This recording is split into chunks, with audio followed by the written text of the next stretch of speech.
Hello everyone, I'm here with another video. This time we're gonna watch another finals of Worlds. You might be thinking like this is the Worlds that Javier won because it was like two Worlds in a row where he was in the finals, but this is actually one where he lost to William Jensen. This is like a pretty fun matchup to watch. It's the classic like mid-range against an aggro. Javier is on mono red, William is on Teamer Energy. Teamer Energy was like the best deck.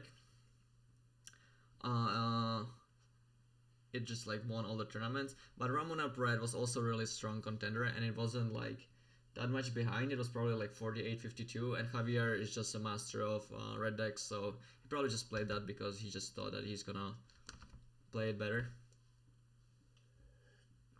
What's interesting is that because it was Worlds, not like a broader tournament, you can kind of expect all the players to like basically play one of these two decks. There were like some like couple blue-black control decks in the field, but in general, you can expect people to play these and not like some random decks, which you can see at William Jensen's deck list because he's playing two Essence Scatters, which are like pretty good against both Teamer and Mono Red because you can like counter Hazards, Glory Bringers, Rogue Refiners and stuff. But maybe he wouldn't have played them at like a GP or something.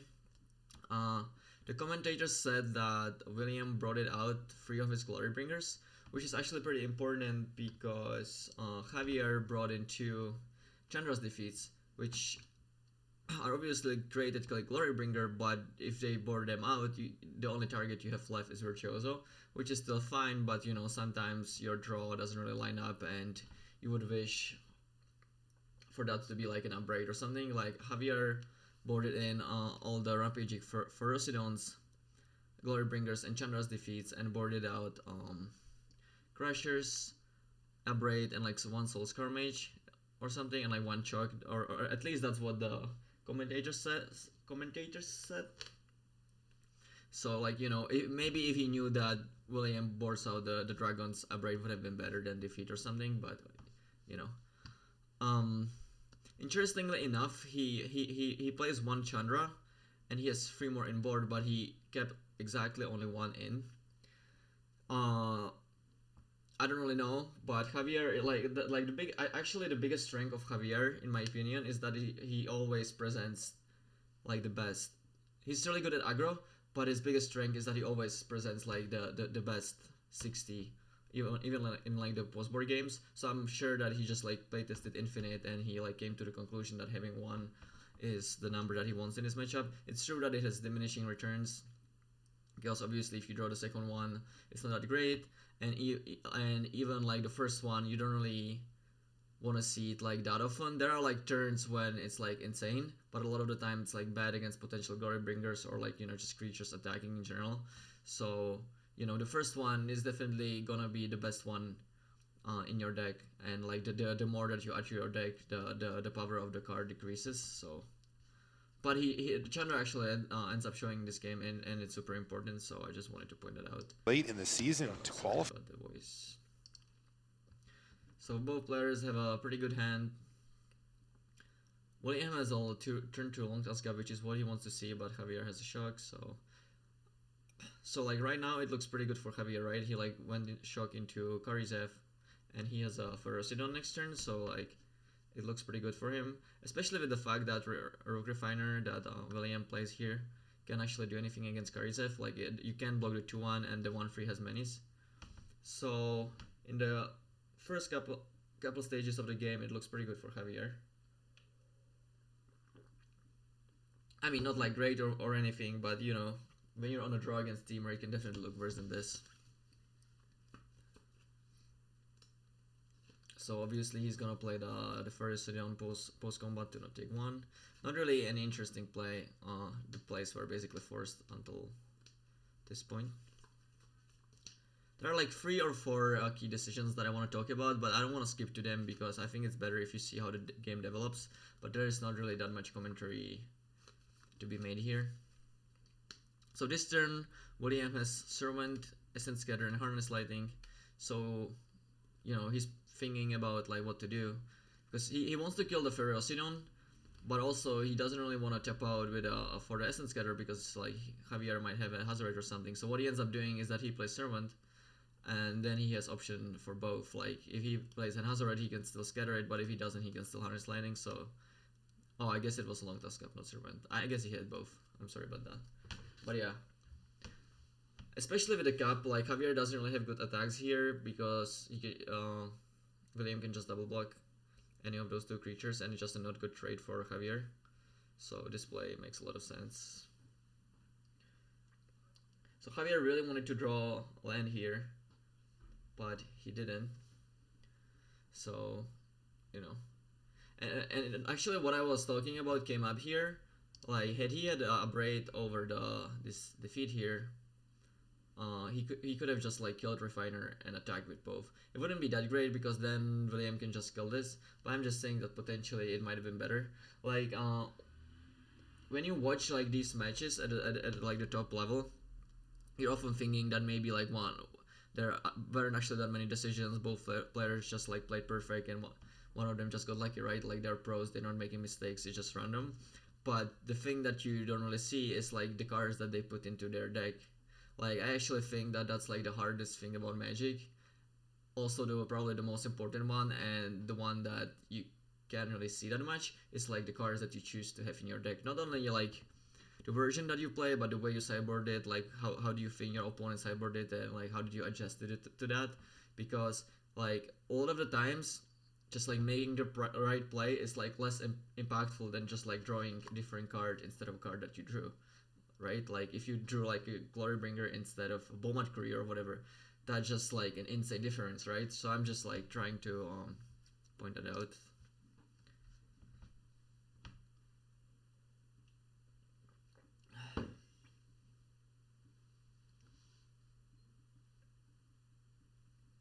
So Javier is thinking about attacking here, but he doesn't actually really have any good attacks. Like, if he attacks with Javier forgot about taking one. If he attacks with everything, William can just double block Karizev. He would take 5, which Javier might be fine with, but if William has Harness Lightning, which he very likely does, because on turn 4 he only played a 2-drop, then like he just lost Karizev and dealt like 4. That sounds pretty bad, so, you know, he decides to not attack. But it's Finals of Worlds, so they're making sure about everything.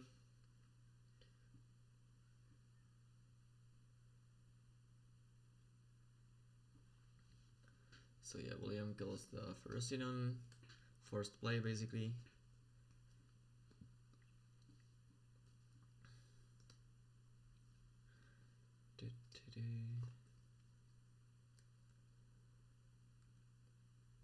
Yeah, so William has an Attune, Servant, and Scatter, I think. I don't think he has the Harvest Lightning anymore. Yeah, he doesn't. So he just basically attunes for a forest, plays Servant, and attacks with a cup, I assume.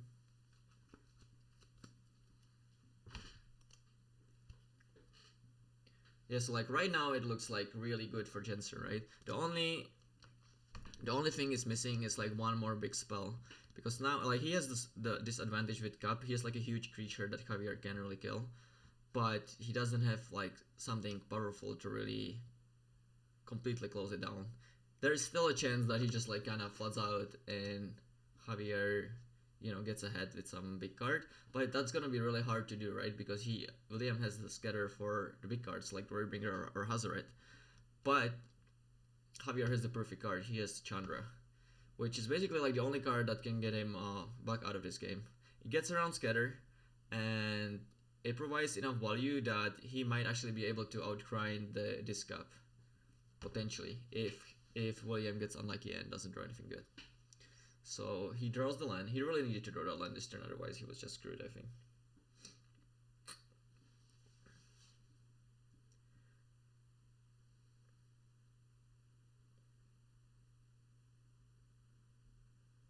And yeah, now he's on the Chandra plan. Like he's just like, even if he's jumping every turn, it's not necessarily like that bad for him because the Kenras can come back and he's like drawing 2 cards a turn with a Chandra. So just because he has to jump every turn doesn't necessarily mean that he's losing. So Javier's thinking about attacking, but as I said, like his game plan switched from trying to kill his opponent to just like trying to win with Chandra. So saying go makes sense. Also important to note is that maybe a weaker player would like think about his scanner for like a small amount of time and he would give away the scatter. Like Javier is likely putting him on scatter anyway because he was keeping out 2 mana the entire game. He might not necessarily have it, but like he's definitely definitely considering it. Just wanted to say that like not only especially in the real life Magic, not only like the actual actions like I play the land and attack with the creatures matter, but also the timing, like how fast you react to things, like what do you give away, or like you know the other way around, like you don't have anything but you're still thinking and stuff, are actually very important. They might not work against like the really best players. You might actually hurt yourself by doing that if you like overdo it or whatever, but it's definitely part of the game. Not super important. Like when I talk about Magic with my grandpa, she's like always like talking about these bluffs and stuff. It's like when you watch poker in TV, or I mean in like movies or whatever. But it matters sometimes. So Javier has an interesting decision point here. He has to decide between flashbacking a Kenra or playing Glorybringer and Chandra's defeat. He ends up going with Glorybringer, which he doesn't necessarily know about a scatter, but even if he did, I think it still might be fine because like that exchange is most likely going to happen down the line anyway, and the fact that he plays the Glorybringer means that he got rid of the scatter, so any potential Hazoret or Glorybringer he draws in the future are going to resolve. But more importantly, I think you want to defeat this Virtuoso as soon as possible so that William doesn't get additional value from it when he gets like he can play like he can just play another Ether Hub or Servant, and then you just give him another Doctor for no reason. So I think this makes sense, especially given the fact that if William is empty, like this Glorybringer is insane, right? So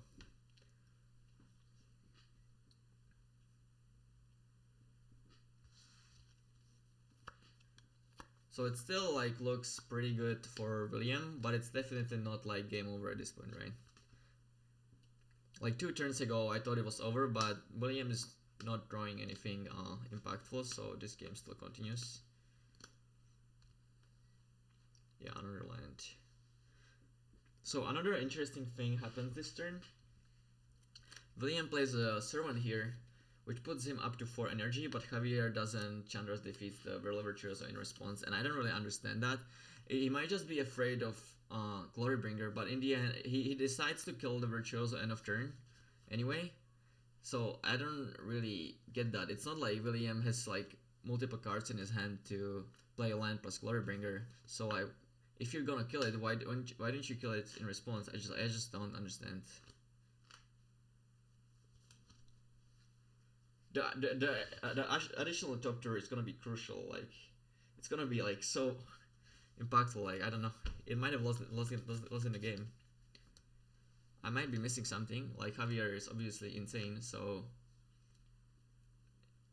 it might just be because he like did it so fast that Javier just said like sure, and oh, it's like now it's too late or something. It might have been that. I hope that wasn't the case, but.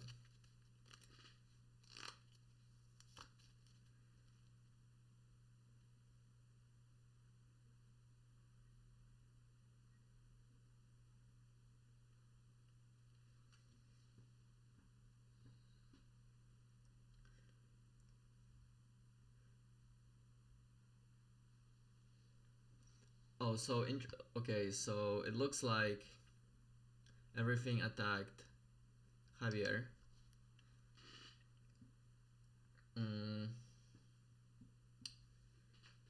Why don't you attack the Chandra with the cup? Like, didn't you just win if you get the Chandra out of the board? Like, it looks like he's winning either way, but how is Javier winning without the Chandra? He needs to have the Chandra. Like, his board is too bad. Like, both the mana or like the additional cards is like the way he's gonna get back into this game. And like I think that if you attack with the Chandra, Javier would be forced to champ it. But because he didn't basically gave him the option, and Javier actually in the end he decided to not block it, which like you might argue that like that's great for William, right? Like instead of letting his cap chumped, he dealt a bunch of damage, but that's just a wrong way to look at it. Like if Javier wanted to chump it, he can still chump it, but he gave him the option, right? So like Javier think it's better to not do that. It probably isn't. I just don't understand. I don't know. It doesn't make sense to me. Also, William didn't pump the cap. So now that Javier didn't block, he had free energy, right? So if he pumps it, he's still gonna remain at free energy. Free is important for this virtuoso. You don't wanna like put a counter on a cap and not be able to make a doctor. But I think given Javier's life total here, I think it was better to pump it because he's at 5 now, and look at William's board. He has two 2/2s, and he's gonna make a top tier, which are two 1/1s. So like the difference between 5 and 4 is insane. Not only like with two top tiers in play, like every point is super important anyway. But especially with those two 2/2s, like the specifically 5 versus 4 is like that can be like an entire turn, right? Because now it just I think he should have pumped. Also with Chandra on 7 this turn, like the fact that you might give him additional turn and not kill him because he's at 5 instead of 4 means that you might actually deal even less damage, because now you like kind of have to attack this Chandra as well to do, prevent the ultimate or something. I obviously understand that Huey can draw like maybe like a Harness Lightning or like another energy card, and he wanted to save the energy for Virtuoso. He didn't know that Chandra's defeat was coming. It didn't really make sense for Javier to have it because he didn't play it in response to the Servant. But I still think that that extra point of damage when you don't know if you're like drawing any of those cards was like more important overall.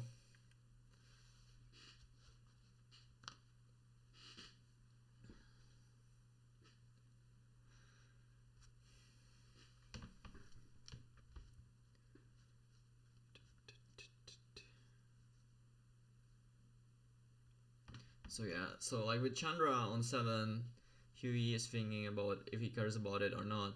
Because it's like the emblem is like not necessarily like that scary. It means that Javier loses the Chandra, and he also needs to like be drawing spells for the emblem to do anything. But it's definitely scary, right?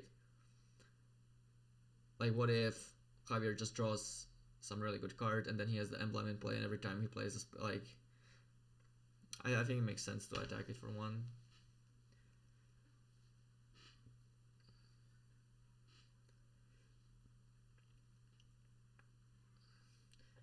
So now Javier's at 4, he would have been at 3 had he pumped.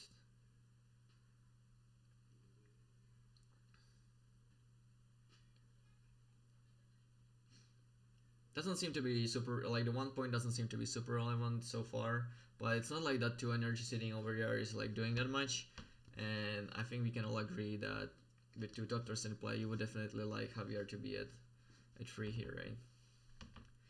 So crucial play here, Javier top deck Hazoret here out of the Chandra, which is like the perfect card, because he can't kill the cap, there's like no burn spell that kills it, but Hazoret can actually like block it, and he has Chandra or 7. So William is forced to attack it at least with 1 top tier to prevent the ultimate. So the game is actually starting to get like pretty close here. You can see the advantage bar, like how quickly it moved when the Hazard hit the play. William Jensen drew Magma Spray. So the game is gonna go for a while. I'm not gonna spoil it. Let's just wait.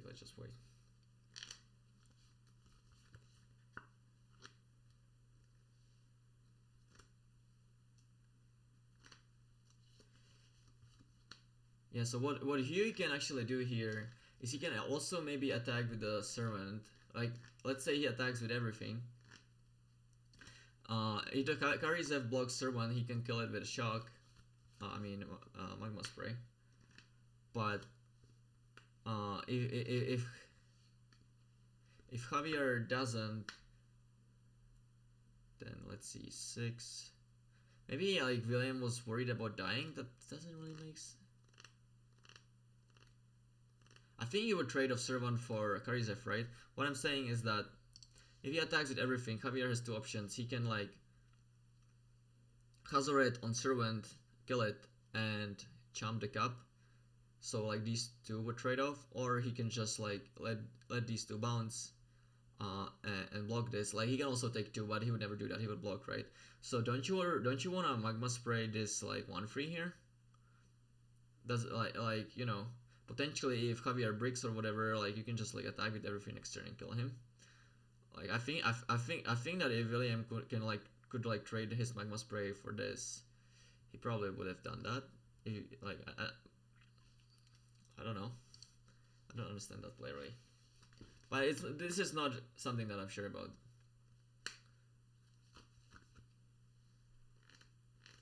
The Magma Spray in the end actually will make him win the game, so maybe it's possible that is like the part that I'm missing. I will talk about it when it happens.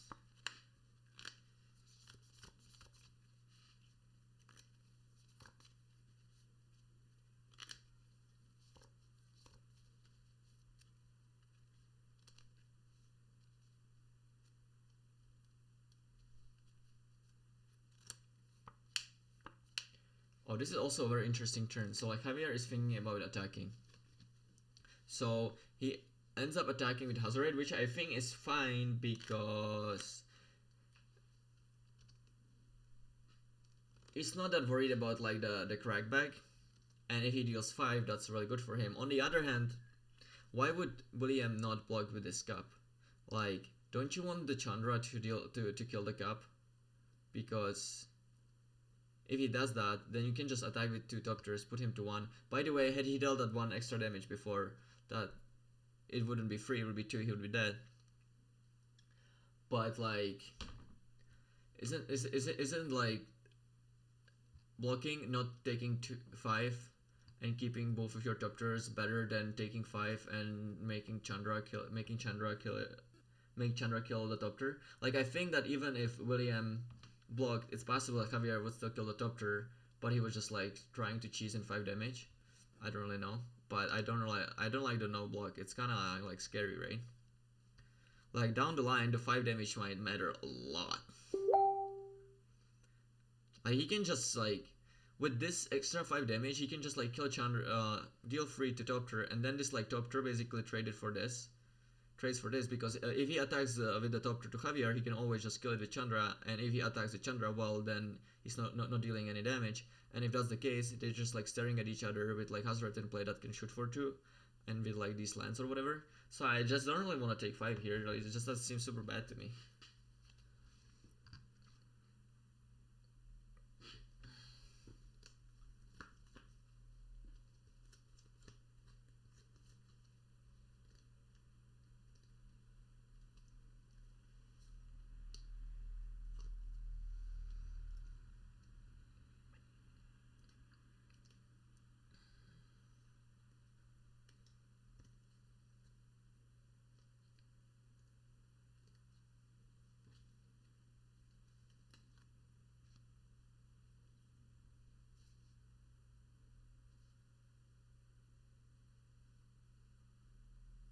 Yeah, so Javier has to kill the top tier.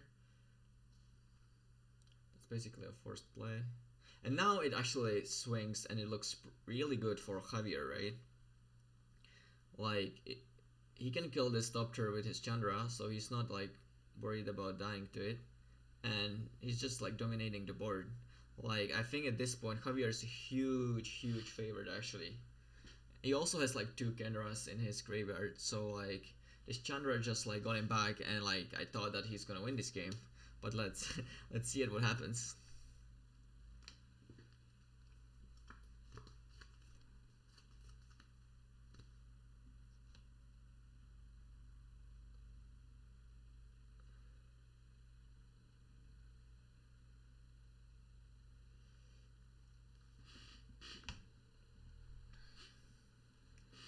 So yeah, he is thinking about what to do. Maybe I can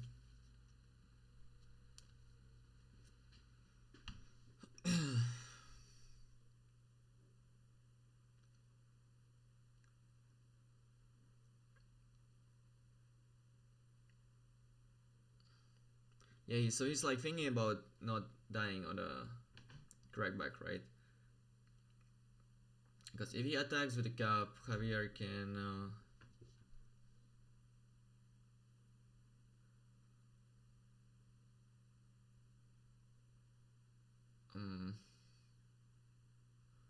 I'm just trying to figure out why he not attack with the cap, because that's a forced jump.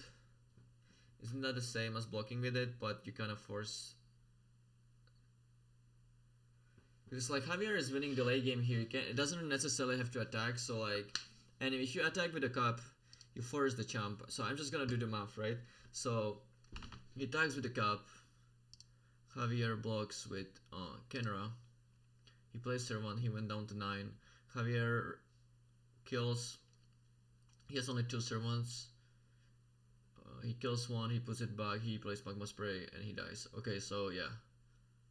Yeah, it was better to not attack with it. You need a blocker for Hazoret, so yeah, my bad.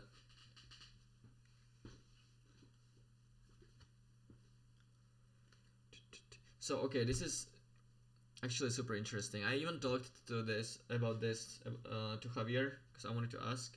So, like the previous turn, I talked about William not attacking with his servant into the Karizev. That it was kind of suspicious. It is possible that it was like a next level play, and he wanted to make Javier think that he doesn't have the Magma Spray, because if he did, he would probably make the attack. But I don't think it was like that play was like obvious enough that he like told him I don't have it. I don't think it was like necessarily a forced play. And what Javier ends up doing here is that he just like goes for it. He just hopes that William doesn't have anything, and if he doesn't, he just kills him, right? Because he's thinking, well, if he had a removal spell, he would have used it already. And if I don't kill him next turn, I give him a possibility of top-decking Glorybringer and killing me when I just like have the win here, right?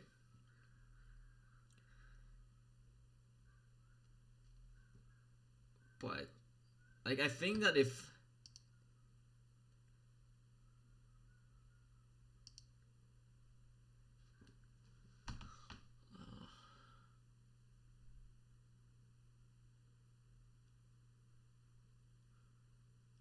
I think that if William didn't have anything, he would attack the Chandra, right?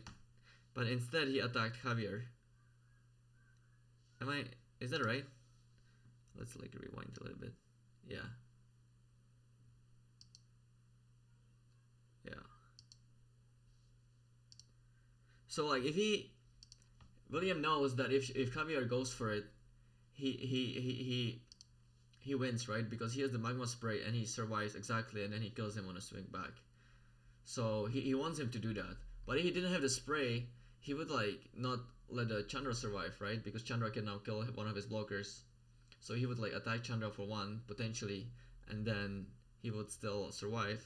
So it just doesn't make sense for him to not have it. So and I think that unless William top decks Glorybringer at this point, or maybe Virtuoso, but that might not even be enough with like this Ferocidon and like Javier dealing a bunch of damage over these 2 turns. So he basically needs to top deck Glorybringer next turn, and you know he might have put him. He probably doesn't think that he boarded him out because he boarded the defeat. But even then, like I just don't think that hoping that he doesn't have the spray, especially with this play of not attacking Chandra, it just like gives you a higher win percentage than just like losing to Glorybringer next turn. It just like seems bad to me. So once again, I I just want to clarify this. I obviously think that both players are like way better than me. They're just like the best, one of the best players ever, and they're just like insane players, of course. But that doesn't mean that they don't make mistakes. Like it's way easier to like botch from my position when I can stop it, and like I see both players' hand and stuff. But that being said, that doesn't mean that the plays were necessarily right or whatever, and that it's not interesting to talk about it. So I just wanted to,